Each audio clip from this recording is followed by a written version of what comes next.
देखिए, मैं कल गया था प्रयागराज, और प्रयागराज गया था मैं कौशाम्बी का जो प्रकरण है, पाल समाज की जो हमारी बेटी है उसको न्याय मिले, उसके परिवार को न्याय मिले।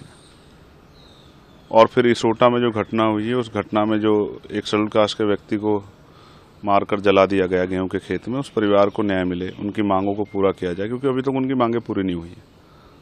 लेकिन मुझे पुलिस ने गुमराह करके, या ये कहिए कि मैंने उन पर भरोसा किया और उन्होंने मुझे इलाहाबाद सर्किट हाउस में रखा गया और मुझसे कहा कि अब कुछ देर में हम व्यवस्था करा के आपको वहाँ भेज देंगे।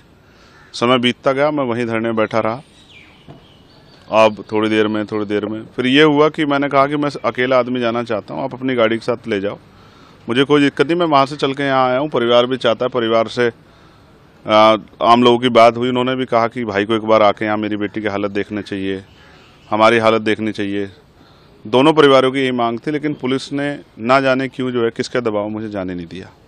अंत जो है, मैंने कहा कि अगर मुझे नहीं ले जा रहे तो उन परिवारों को यहाँ बुला दो।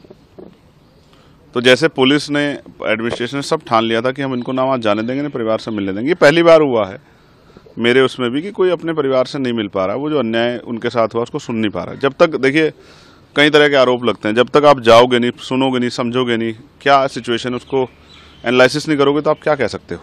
तो जब मैं गया ही नहीं, मिला ही नहीं, तो मैं क्या बता दूं। मुझे ऐसा लगता है कि पुलिस नहीं चाहती थी, शायद पुलिस और एडमिनिस्ट्रेशन ने कुछ इस तरह के अपराध किए हैं, उनको छिपाने के लिए मुझे वहां जाने से रोका गया। अगर मैं वहां जाता तो वो सामने आते और फिर आप मीडिया के साथियों के जरिए कल मैं उन पर आवाज़ उठाता, शायद इसी वजह से जो है मुझे रोका गया है। हंगामा भी हुआ, जमकर मवाल भी हुआ, जिस तरीके के वीडियो आए, क्या कुछ रहा? देखिए, मैं समझता हूँ ये पूरी कॉन्स्पिरेसी है, और ये जो कौशाम्बी की घटना है उससे ध्यान हटाने के लिए किया गया है।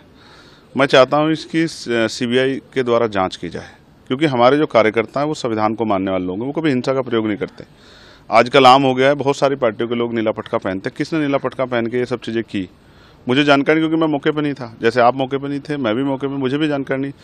तो मगर मैं चाहता हूँ इसकी सीबीआई जांच हो, जो दूध का दूध पानी का पानी हो जाए, पता लग जाए किसने कराया, क्या सिचुएशन थी, क्यों हुआ, क्या स्थिति थी, पुलिस ने लाठीचार्ज किया, पथराव हुआ आम लोगों पे, तब ये हुआ, कैसे हुआ, इसमें कौन कौन शामिल थे, इसकी जांच हो जाए।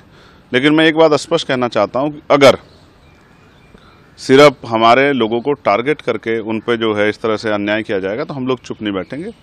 मैं अपनी तरफ से जांच की मांग कर रहा हूँ, तो क्योंकि मैं जानता हूँ कि हमारे लोग दोषी नहीं हैं।